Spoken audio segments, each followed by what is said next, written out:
Sa ito ang praise and worship.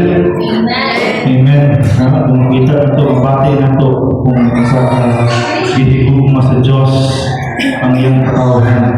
No? Ito kayo ang mga mensahe sa awit na ito ang i-awit para ni Lord. No? Hopefully, ito ang mga worships na ito, ang voices na ito siyang i-submit diyan ni Lord. It is not music alone who made worship, but it is our heart nga nagdaig diya sa pagbuhay ng Diyos. Mo'y humot na aroma diya sa iyang diya sa pagbahan sa Diyos. So before we start, akong ginamit naman sa pag-prepare sa inyong mga pen, yung goldpens, yung papers, yung mga cellphone, sa inyong mga notes. And let us welcome the word of the Lord to prayer. Kung yan ka sa pagsuko sa Pangulo, Heavenly Father, we thank you, God, for the presensya this morning. We thank you, Lord, ito, Lord, in Manacas, in the place, and the time, God. We believe, Lord, that you are here today with us, Lord, dining with us, God, especially special day, God, of Communion Day, Lord. We believe that you will be dining with us today, this morning. Ginoo, nga ikaw, Lord, ang hatag sa mga pulong ng paglawa, Diyos. Hindi mo mabati ng mga Lord na po magugman mo sa mga katawan ng Diyos. Ako, Lord, ng mga pinanggaw. Lord, we pray, Lord, you will give us wisdom to understand kasing-kasing mo, Diyos, na madinawaton sa iyong pulong ng paglawa, Diyos. In the mighty name of Jesus, we pray. Amen.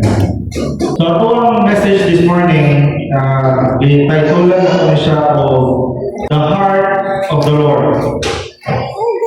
Ang heart ni Lord, dili pa siya love, pero ang heart mismo ni Lord. Isa ba kayo kabalo sa heart ni Lord? Natin yung nga heart of worship. Natin yung nga my heart belongs to you. Natin yung my heart belongs to someone else. Anong heart mong yun? Heart. Muna ito parang topic na ito parang nagaw na ang kasing-kasing sa Diyos. When the Lord said, when the Bible said that God is love, dili na bugal-bugal na hyperbole lang na God is love. Literally, the Lord is love. He gave an example of love when He sent His only begotten Son for the sacrifices sa ato ang mga sala. We know that God the Father and God the Son and God the Holy Spirit, they are one God. As what the Scripture says. So today, ako ang topic will be talking about a heart of the Lord and the love of a Father. Jesus said that I and my Father are one. Sa nagingon pa si Jesus Christ na ang mahal ako usara according to John chapter 10 verse 30. But when He said these things, we also know that for God so loved the world that He gave His only begotten Son. And when He gave up that Son, Jesus, which is part of the Lord, became flesh. In short, in John 1:1, is it authorized? In the beginning was the Word, and the Word was with God, and the Word was God. Ang pulong sa sinugdanan pa lang ana-ana, o ang pulong uyog sa Diyos, o ang pulong Diyos po siya. Pag-abot sa verse 14, masaya na ito mo. And the Word became flesh and dwells among us. In short, there is a part of the Lord that was given up for us. When the Lord said God gave His only begotten Son, Jesus Christ, it is not just literally anak. Because anak is separate. But the Son and the Father are one. So, ano man nga nausapan sila na Son and Father na? Because Jesus is not just the Son of God, but He is a living heart of God. Why? Anong conclude na ito nga? Si Jesus may living heart ni Lord. What are the only things that you can give? What are the only things na pwede na ito mahatag na out of our own life? Naganin yung mga istorya na sa mga mag-courting pa. Nung sa unang panahon, gusto kayo na magbalak. Kasi pagpinaw niyo ka ng sa radyo ka ng balak. Ikaw, ang bugtong patong nagkapakapa sa atong lughan. Ngayon na ba? No? Ano ka na? Makita ka niya o mga words nga pagmamalabis. Kaputol na ko ang bulan na akong ang kalong sa iyong mo. Kaputol na ko ang bituon para lang nimo. Kaputol na ko ang dagat para lang nimo. Ang pinaka common word in courting, in showing your love, is unsa? I will give you my heart. Diba? Maskin dili literal na imong nasa in heart, okay na karon. Pero when we say, I will give you my heart, it is showing your big love diha sa usa ka tawo. And let me tell you, Igsoon, wala ako na sa'yo. When you say that you will give your heart to the person you love. Why? Asa na ito na nakuha? Asa na ito na siya na-inherit? No? Ipatong mo na muna ito, Igsoon, when the time that Jesus was still with God, wala pa siya naabot diri sa kalibutan, wala pa siya na became flesh. He is with God. And during that time, igunaw-naw na to, pinaagi sa pulong sa Biblia, ang Diyos iso. Amen? Katulong wala pa si Jesus Christ na panganak. Si Lord iso, harsh. Ang iyang wrath o ang iyang dili na. Ang iyang wrath is iyang kalagot is gikahadlukan sa katawhan sa Dios. Wala kadungdung ko sa istorya ni Brother Baby kadungdung ko sa ang Dios bagyo is bukan. Yes, bukan sa Dios. Pero yung tao ni mo ang Biblia, kung sa kahadlok si Lord masuko, makaingon juga na dili siya basta-basta. Kaya niya i-flood ang katawhan because of sin. Kung dili magani mo flood, ningon siya nga, ay dili na ako i-flood. Ano man, naluoy siya. Diyan na paulanan o kalayo. Kung dili magani mo paulanan kalayo, diyan na lang ipasulong sa kaaway. Mag-suffer ka dito sa kaaway nimo. The Lord can bring famine. The Lord can bring disaster. The Lord can bring something sa imong kinabuhi na makayon di ka maglagot si Lord what you can himo.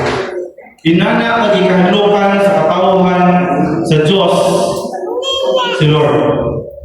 Pero somehow, makita ninyo na maskin sa kalapot sa Diyos sa sala, na ay part sa Diyos na dali na kayo puhiton. Unsa? Mercy. And that time, the flesh is still not with us. The Word is still with God. Wala pa si Jesus No? Tingnan tayo nito, tinatanong example. Numbers chapter 11 verse 1 to 2. Ngunit tayong nireklamo ang mga Israelites ni Moses. Ngayon sila Moses, ano bang ikaw na may makadungog ni Lord? No? Ngayon sila, now the people complain about their hardship in hearing the Lord. Ano ikaw naman Moses makadungog ni Lord? Kami ka na maglisod man may paminaw sa word ni Lord or sa voice ni Lord. Why do we have hardship in hearing the Lord? So when the Lord heard them, His anger arose. Agi kay nadunggan sa Diyos ang reklamo sa mga Israelites. Naglagot ang Diyos. Sa mo. And fire from the Lord burned among them and consumed some part of the outskirts of the camp. Sa iya ng kalagot daan nagkalayo na ang bang part sa ilang camp. When that time happens, nangahandog ang mga tao, nangahandog ang mga Israelites kung sa ibuhat nila. Next. When the people cried out to Moses, kay nangalisan na sila, kay nagkalayo na ang palibot sa ilang kampo, agis na kalagot sa Diyos, kung sa ibuhat nila, iyang ihangyo si Moses, o si Moses nag-ampo sa Diyos, and the fire died down. Imagine nyo kung masuko si Lord, ulbog yun ang tibok Israel. Masunog yun ang tibok Israel. Pero how come when Moses prayed to the Lord calmed down? It is because naay part si Lord na gitawag of mercy and love. Naay part si Lord na naay gugma. Mo nang maskin pa kung sa kalagot si Lord, once kaning allow, muhimo o mo ang kasing-kasing ni Lord, mukalma. Isaiah chapter 1, verse 15 to 16. Agi sa kalagot sa Diyos, sa salat igsoon, niabot ang point na mo ning isulti ni Lord. When you're spread out your hands in prayer, I hide my eyes from you. In short, piringan ni Lord yung mata. Every time mo spread out kasi mong kamot in prayer. Why? About natin. Even when you offer many prayers, maskin pa o daghan kay pag-ampo mo i-offer din ni Lord. Kasi gibuta, I am not listening. Why? Your hands are full of blood. Next. Verse 16. Kung sa inyo yun, wash and make yourselves clean. Take your evil deeds out of my sight. Stop doing wrong. Di siya ganahan igsoon sa kung unsa mo'y makita niya kasala nga naa sa tuwa to the point nga di na siya ganahan mula sa na to. In verse 18, maskin pag sa kalagot niya di na siya ganahan mula to sa tao ang isasala, pero ang tao na to sa verse 18 nilihok ang lugma. Verse 18 niyon sa, come now, let us settle this matter. Niyon sa, so wala sa hulong sa iyang kalagot, pero nagpa-sakop si Lord sa gitawag og love. So niyon sa, sige, ato na ning siya isettle. Says the Lord. Niyon siya, though your sins are like scarlet, they shall be as white as snow. Though they are red as crimson, they shall be like wool. If you are willing and obedient, you will eat the good things of the land. Verse 20. But if you resist and rebel, you will be devoured by the sword. For the mouth of the Lord has spoken. Nagstorya na si Lord. Di ko ganahan makakita sa inyong sala. Take this out of my sight. Let us settle this. Kung gusto mo na mabalik ang ako ang gugma diya sa inyo, let us settle this. Maskin pag-usa sa inyong sala. He is willing to forgive, but one thing na kinahanglan natin buhaton, kinahanglan willing ta, and of course, we are obedient. Diya ni Lord. So the Lord is angry in other parts. But some part of the Lord shows love na mas din pa og kalagot sa grabe sa kalagot niya, mapasaylo yung biyakon ka ni Lord. Ano man, agi diha sa gitawag na to o gugma. Igsoon, no man can change or revise what has God made. Kung usa may gisulti ni Lord sa unang panahon, walay laing taong pwede mo baliktad anak or pwede mo revise anak. Except si Lord kanya. So what did Jesus do when the time na naabot na si Jesus dali sa kalibutan? Ang iyang rules sa unang panahon, iyang revise into love. So, kapila na natin siya giwali. Ang iyang rules sa panahon ni Moses, the law of Moses, the Mosaic law, nagingon a tooth for a tooth and an eye for an eye. In short, kung butahan ka, ang balos dapat butahan pati mo ang nagbutan mo. Kung gipiangan ka, ang balos dapat ang piangan pati mo ang nagpiang sa imo. Inana ang panahon ni Moses. Pero pag-abot ni Jesus, nausog. Wala giwala, nausog. Instead nga bunon kay bato, bunon ni mo, dinapay. Kaso nga, binangka lang may ibon. Yung sakit-sakit na dito. Sa'y bakya ko. Hindi ikaw na bakya. Dagan may nabaling ibon na bakya sa una. Saan mo yung balik niya? No? Ibon lang kay bato, nawala ang tooth for an tooth and an eye for an eye. Kaya kung sa panahon ni Moses kung ibunot, diba ito buntun-buntun siya ito. Mga na balakot sa una. Pero ano ni Jesus, yung si Jesus, no. Kung bunon ka bato, bunon mo siya o, tinapay. The rule was still there, the law was still there, but it was revised. And no one is allowed to revise the law of God except the God Himself. Kung ikaw yung naghimo balakot digsoon sa Kongreso. Kung ikaw ang naghimo bill, kung dili ka politiko, dili ka senador, dili ka congressman, dili ka pwede mo yun nga, gusto na ko nyo balakot. Isa man ka, I am a citizen, Filipino citizen of the country of Philippines. Akong gusto. Ako ang himuon nga 4 season ng Philippines. Winter, summer, and fall. Buot ka na mong pabalik ng law. Kung dili ikaw mo naghimo ng bill, wala kayo right para umusok ka ng bill. Kung dili ka naghimo ng law, wala kayo right na hindi mo ang uso ng law. Except kung ikaw mismo mo nagbuhat ka. When the Lord made law before, walay pwede mo usok, walay mo dare usok. But when Jesus came, ang iyang balaod, nga iyang ihatag sa unang panahon, ihatagan niya o gugma. Nanay love diha sa law that was made before because of Jesus Christ. In our life, as human is on, when we say we love someone, we usually offer heart. Because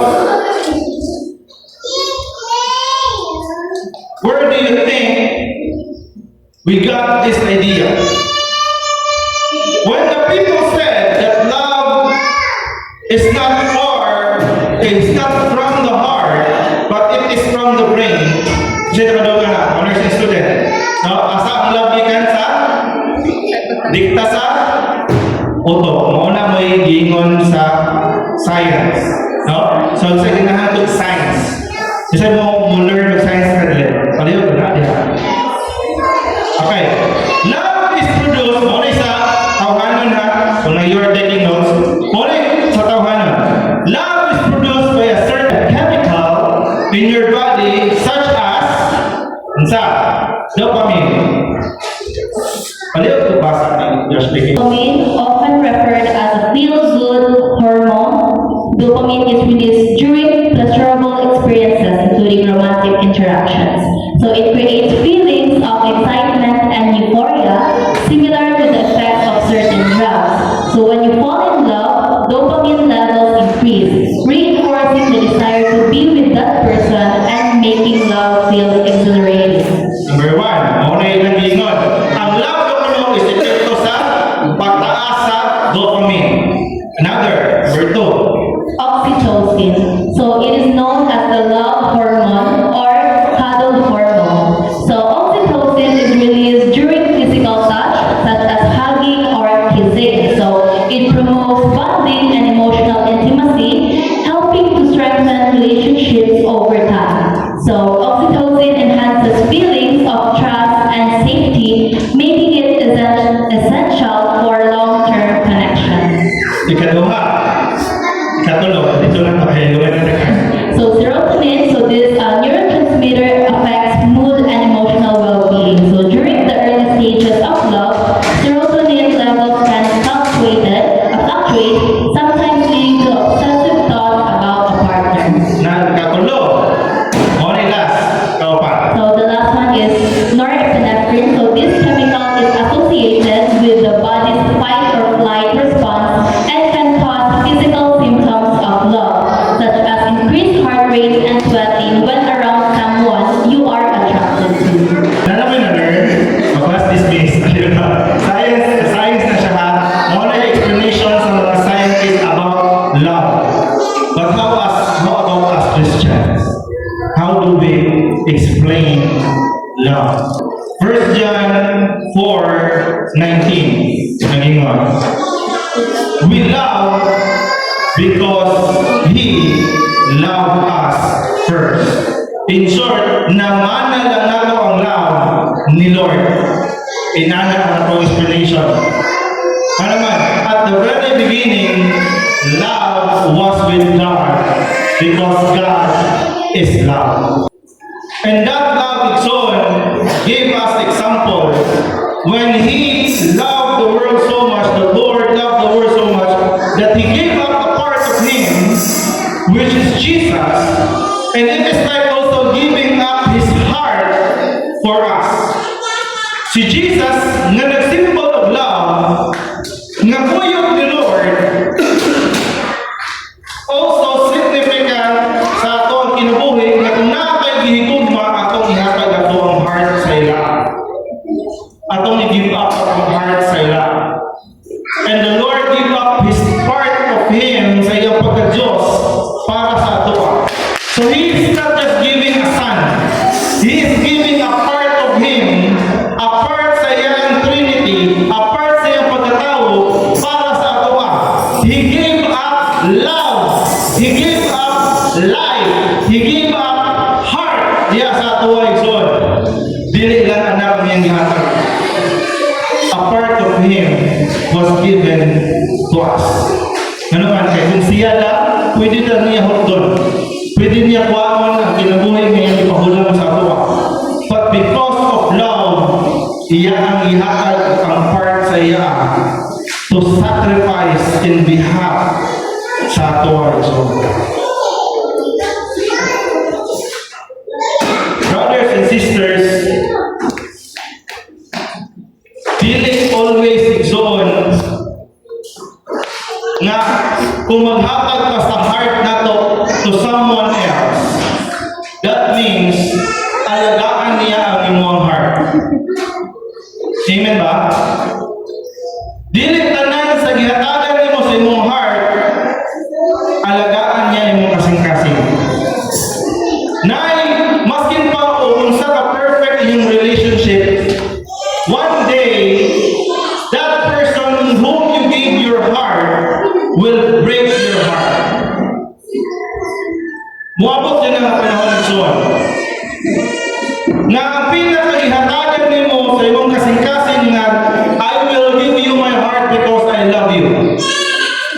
Pero kanang imong tao nga imong gihatagan sa imong heart, He will break your heart.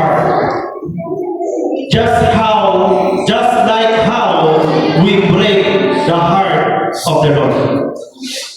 Mana-mana lang na igsoon. Si Lord, ihatag siya sa iyang heart sa tuwa as a show or showing the love or the great love para sa tuwa. But we break that heart. Now you inherit that one, and when the time that you give up your heart to someone else, that someone else will also break your heart. Yung magsuko-suko ka, iyan yung kung ipasakitan. Iyak na ka. Ibiyaan na dyan ko niya. May gani kinay mga best friend ko pa nga. Best, sige. Inom na best. Ano kung di, best, asa di siya patulong. Sabi yung ibiyaan ba kanya ito Boracay, bilin. Ibiyaan na yung ibulagan. No? Bili, anan na yatagan mo sa imong heart, ambingan nila. I-break nila, i-break nila imong heart. Pero agi kayo nahigugma ka, o na ay matulog, itawag nila o mga marupok. Ano man? Nagmahal lang po. Naghatag na sa siyang heart, pero aging may nahigugma kay siya, masin pa o nasakitan na kay siya. No, this is not all ang heart calling. It belongs to you. Asa na muna naman ay John? Sa Diyos. Imagine how many times did you break the Lord's heart? How many times ngayon mong ipakya si Lord?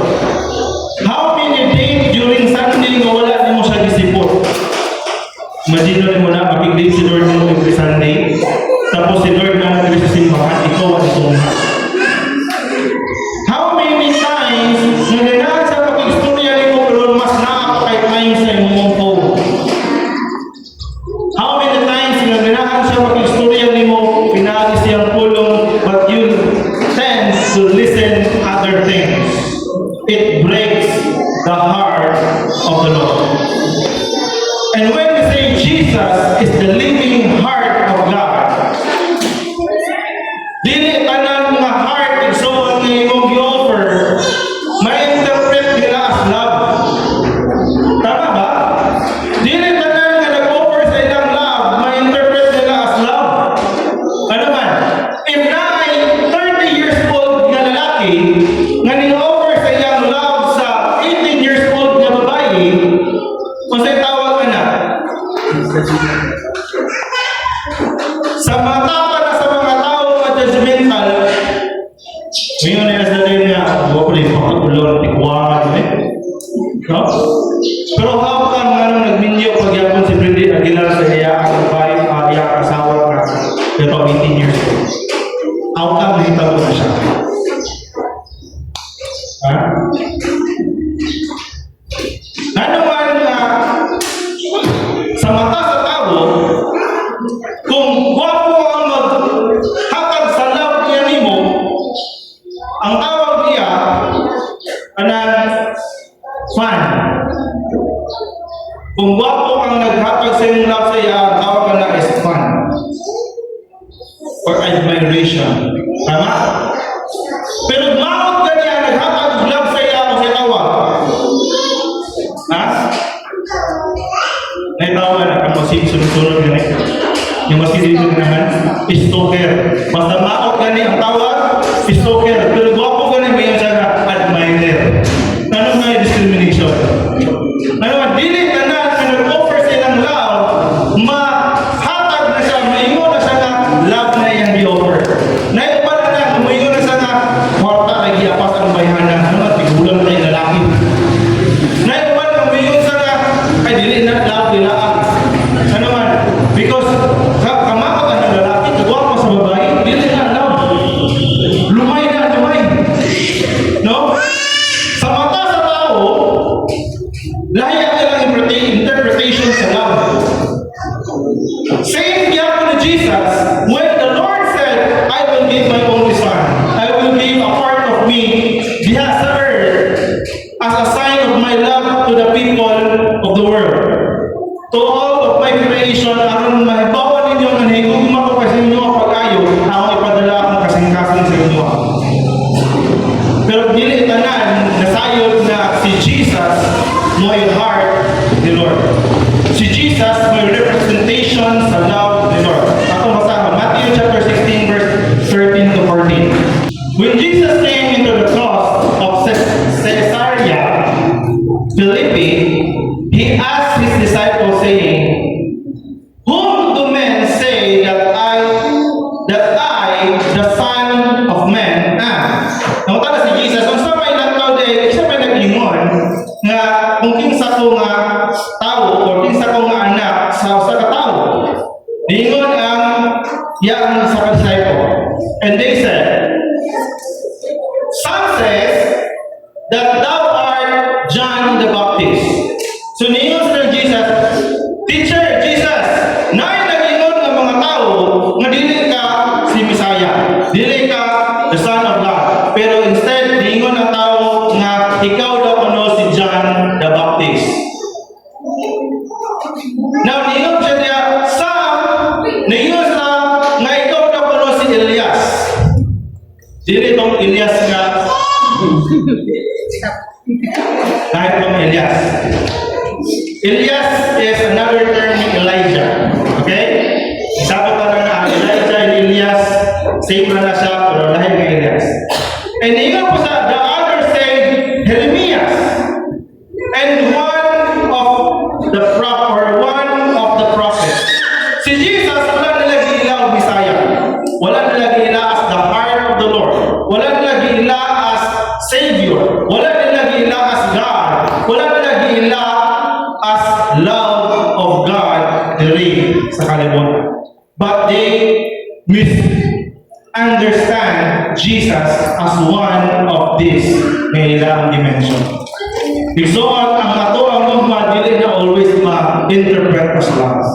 Some people will think that your love is just foolish.